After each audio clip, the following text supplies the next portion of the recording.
존경하는 우원식 국회의장님, 선배 동료 의원 여러분, 남양주병 출신 더불어민주당 김영민 의원입니다.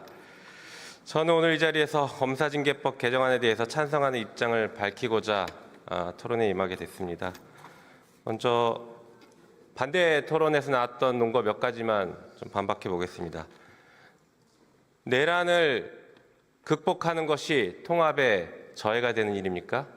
통합을 얘기하면 내란을 청산하면 안 된다는 것은 과거 친일파를 청산하지 못해서 지금까지 국민 통합의 저해가 되고 있는 것을 다시 반복하자는 전형적인 친일파 논리이고 가해자 논리입니다.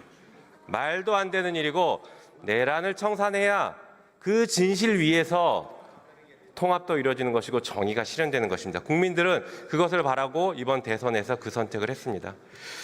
그리고 여당이 됐는데 검찰을 못 믿겠냐라고 물어보시는데 국민의힘은 여당일 때 검찰과 내통했다는 걸 자백하는 그런 주장에 불과합니다. 아직도 이런 철진한 얘기를 하고 있으니 한 발짝도 못 나가는 건 아니겠습니까? 국민의힘 보면 내란은 계속 옹호하면서 기승전 이재명만 얘기하고 있습니다. 그래서 국민의 선택을 받지 못하고 이번에 대선에서 외면받은 것입니다.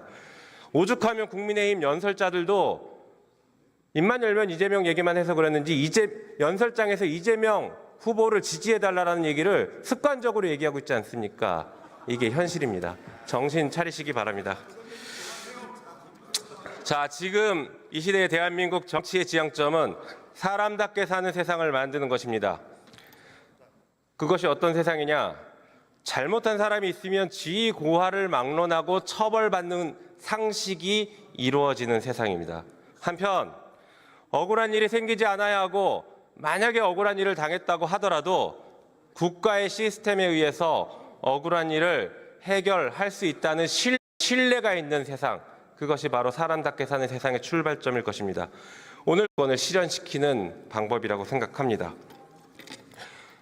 권력에는 책임이 따르는 것이고 그 책임에는 반드시 견제가 있어야 합니다.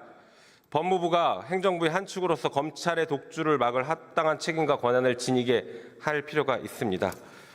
한편 오늘 처리한 특검법에 대해서도 짧게 좀 말씀드려보겠습니다.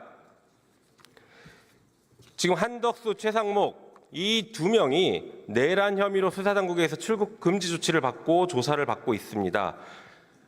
내란의 밤에 무슨 일이 있었는지에 대해서 철저하게 수사를 해야 되는데 국민의힘은 여전히 이를 옹호하고 비호하고 있는 것 같습니다. 한편 최혜병 사건에 대해서도 진실이 밝혀지고 억울한 죽음을 밝히고 해결해야 합니다. 최혜병 사망 사건 수사 외압이 불거질 당시에 대통령실 법률비서관으로 재직하면서 수사의 대상이 되고 있는 주진우 의원이 반대 토론을 했다는 이 현실이 최혜병 사건의 진실을 가로막고 있는 대한민국의 현실이라고 할 것입니다. 이재명 대통령이 이재명 정부가 출범한 지금 오늘의 대한민국은 진실의 땅 위에서 정의가 실현되는 나라가 될 것입니다. 오늘 우리가 처리해야 되는 이 4가지 법안에 대해서 찬성 표결해 주시기를 부탁드리겠습니다. 이상입니다.